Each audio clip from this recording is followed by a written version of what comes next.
There have been two versions of update 1.7.2. In the first version, Last Day on Earth made 24 hidden changes. They changed it to where crafting an item now makes noise when you're raiding. They changed it to where breaking a wall with a hatchet only makes noise on the final blow. They used this to change breaking level 1 walls, which now cause somewhere around 4 to 5 noise, and level 2 walls, which seem to make just a tad more noise than they used to. But I haven't gotten exact numbers for you guys yet. They changed the graphics on the noise meter, which will make it more difficult to calculate the exact noise. I can still do it, I just need a couple hours of free time. They changed the graphics on boxes, chests, trunks, and lockers.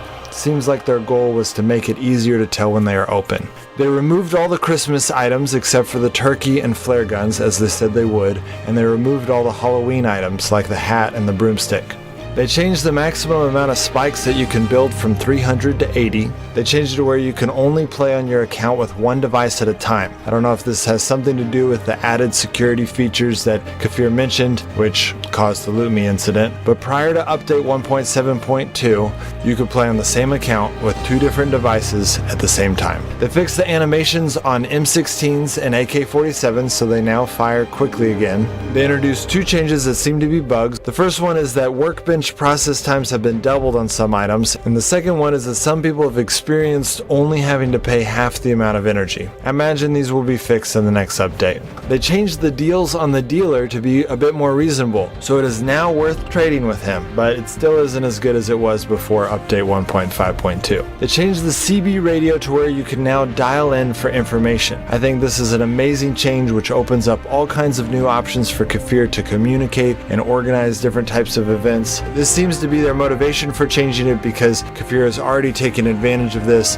and we can now use the radio to call the raiders to our base at any time. They added a new threat level and threat time so that every time you raid a base or do a revenge raid, the threat of you getting raided increases and 24 hours is added to the threat timer. The timer can exceed 4 days, but threat level 4 is the highest it will go. I really like this new threat system, and I imagine it will serve as a great foundation for when they turn it into a multiplayer raiding system. Sadly, it seems like they got rid of revenge raids, or at least they're very rare now. If the raiders have left footprints for you at any time since the last update, please let me know in a comment on this video. When the raiders arrive, they now have 5 quests for you to do before you can raid another base. It makes sense that Kefir added something like this for raiding AI bases, but I really hope they remove this feature or just make it a one-time thing when we are actually raiding other players. I was very encouraged by the Ask the Dev post when Kefir acknowledged that after hearing players' feedback on this, they will probably change this in the future. Some of you asked me to make a video on this, but if you've watched my other videos, you should know how to do all of these. The only two things that might not be intuitive on this quest line is that the first quest is a set number of zombies that you have to kill in the bunker, and it doesn't matter whether it's easy mode or hard mode. I don't know the exact number of zombies, but I do know that you do not have to kill all 110 zombies at the bunker. I'm guessing it's something like 70.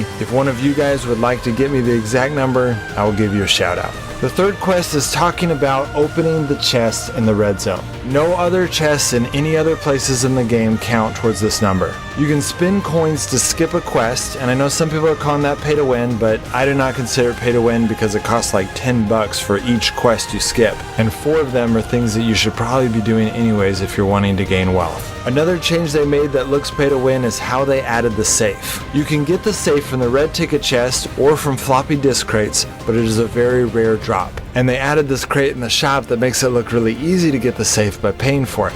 But several people have reported to me that it is an extremely rare drop even if you're trying to purchase it. So it sounds like the new gas tank. Honestly, the safe only has 5 slots and is, in my opinion, worthless. The best way to make sure your stuff is safe is to put enough level 2 walls in between your stuff and the outside. The third change that was considered pay to win was reintroducing the ability to buy wood and stone in the shop.